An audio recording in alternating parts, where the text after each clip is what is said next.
مقطوعن کاٹ دی جائے گی، مصبحین ساری رات حضرت لوط سے کہا اپنی فیملی کو لے کے چلتے جائیں، رکے ہی نہیں، اور آپ کو ہم نے یہ اپنا حکم فیصلہ بتا دیا ہے کہ صبح ہوتے ساتھ ہی قوم لوط کی جڑیں کاٹ دی جائیں گی. وجاء اہل المدینۃ یستبشرون. یہاں سے ہم پھر کوشچن لے لیتے ہیں، اور ہم 55 سے آگے کوشچن میں نہیں جا سکیں گے تاکہ دوسری کلاس ڈسٹرب نہ ہو.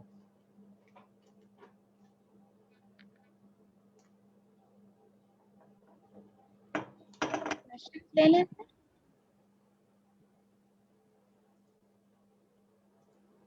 آواز مجھے نہیں آ رہی. اگر جی آگا کوشچنس لینا چاہ رہے ہیں آپ یا آپ آگے کرنا چاہ رہے ہیں؟ کوشچن لینا چاہ رہا ہوں.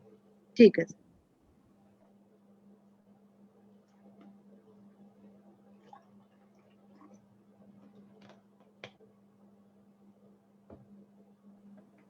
جی آپ نے ہینڈ ریز کیا ہوا ہے، تازن ذرا پوچھ لیں.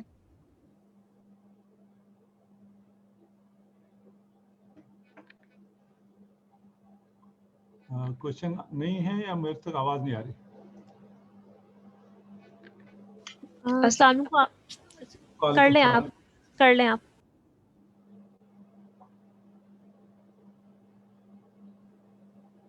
آغا صاحب السلام علیکم. وعلیکم السلام ورحمۃ اللہ. جی آغا صاحب، ایک تو کل میری کلاس مس ہو گئی تھی، جو اس کے متعلق اگر سوال ہو تو کیا میں لاسٹ میں جب آپ خلاصہ کریں گے اس کے بارے میں پوچھ لوں یا ابھی پوچھ لوں؟ ابھی پوچھ لیجیے. اچھا آغا صاحب، آیت نمبر 38 میں جو الی یوم الوقت المعلوم جو شیطان کو مہلت دی گئی ہے، یہ بار بار یہ آیت آئی ہے، کئی دفعہ آئی ہے قرآن. تو یہ امام زمانہ کے ظہور تک کی مہلت دی گئی ہے.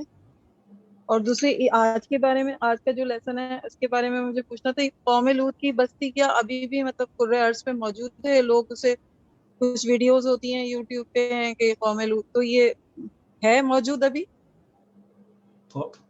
جہاں تک پہلا، جی صحیح سمجھ آ گیا، سوال آ گیا آپ کا. پہلا سوال جو ہے وہ ہمیں جو بتایا گیا ابھی آیت میں وہ یہی ہے کہ یہ ایک معلوم وقت ہے، قیامت تک کے لیے مہلت نہیں ہے. قیامت سے پہلے تک اس کے، یعنی اس نے مانگا قیامت تک ہے یوم یبعثون، لیکن جواب میں آیا ہے کہ وقت معلوم، کہ مہلت دی گئی ہے. منذرین، انت من المنذرین کہہ دیا، ہاں تم منذرین میں سے ہو، اس کا تو شک نہیں ہے، لیکن کب تک اس کا بیان نہیں ہوا. اب اس کو روایات کس حد تک اور اس میں سے کتنی صحیح و سند روایات ہیں اور اس وقت کو جو ہے وہ ڈیفائن کریں، وہ میرے پیش نظر نہیں ہے ابھی. تو اس کے لیے میں نہیں کہہ سکتا ہوں کہ وہ زمانہ یوم جو ہے وہ ظہور کا وقت ہے یا کون سا دن ہے، میرے علم میں نہیں ہے. قوم لوط کی جو بستی ہے وہ یقیناً ابھی زمین پر تو موجود ہے، کیونکہ زمین کا وہ حصہ الگ تو نہیں ہو گیا، وہ زمین پہ موجود ہے. رہ گیا کہ یوٹیوب کی کون سی ویڈیو اتھینٹک ہے اور کون سی اتھینٹک نہیں ہے، اس کے بارے میں مجھے علم نہیں ہے کہ وہاں کون سا دکھایا جاتا ہے اور کون سا نہیں دکھایا جاتا. میرا اپنا بھی جغرافیہ کا کوئی زیادہ اچھا نالج نہیں ہے کہ جس کے بنا پہ میں کہوں کہ وہ یہ والا ایریا ہے اور یہ والا ایریا نہیں ہے. لیکن یہ یقینی ہے کہ وہ حصہ زمین کا ابھی بھی باقی ہے.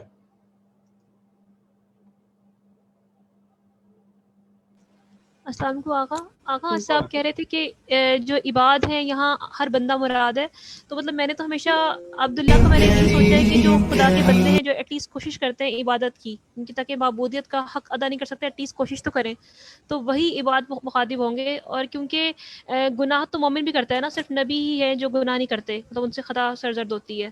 تو ان کے خدا نے کہا کہ اے میرے بندو جو اپنے نفس پہ جنہوں نے ظلم کیا تو میں میری رحمت سے نا امید نہ ہوں. اور اس کے علاوہ جس طرح آپ صلی اللہ علیہ وسلم کی جو ہے کہ میری جو ہے شفاعت میری امت سے جو گنہگار ہیں ان کے لیے ہوگی. تو وہاں بھی، وہاں جب ہم آئمہ کی حدیث دیکھتے تو وہاں بھی شیعہ مراد ہیں، اور شیعہ کی جو ڈیفینیشن ہے وہ تو یعنی مومن کی ڈیفینیشن پوری اترتی ہے. ہم لوگ شیعہ نہیں ہیں، کیونکہ ایکچوئل شیعہ تو جس کا یہ ہے کہ جو کہ تمام واجبات ادا کرتا ہو، مطلب اس کی تو بہت ساری کیٹیگریز ہے. ایون دین امام جب صادق کی حدیث ہے کہ جو نماز شب ادا نہ کرے ہمارا شیعہ نہیں. تو ہماری اب ریگولیرٹی تو نہیں ہے کسی بھی چیز میں. تو کیا یہاں عباد وہی مراد نہیں ہے جب خدا نے عباد کہا ہے کہ جو مطلب ایٹ لیسٹ کوشش کرتے ہیں، مطلب ہم سے بہتر ہیں؟ ٹھیک ہو گیا. ایک تو یہ ہے نا، آپ کو ایک پیکیج مل رہا ہے، آپ اس کو کوشش کر رہے ہیں کہ آپ کو نہ ملے. آپ سے مراد میں اپنے جیسے انسانوں کو کہہ رہا ہوں، ٹھیک ہے نا.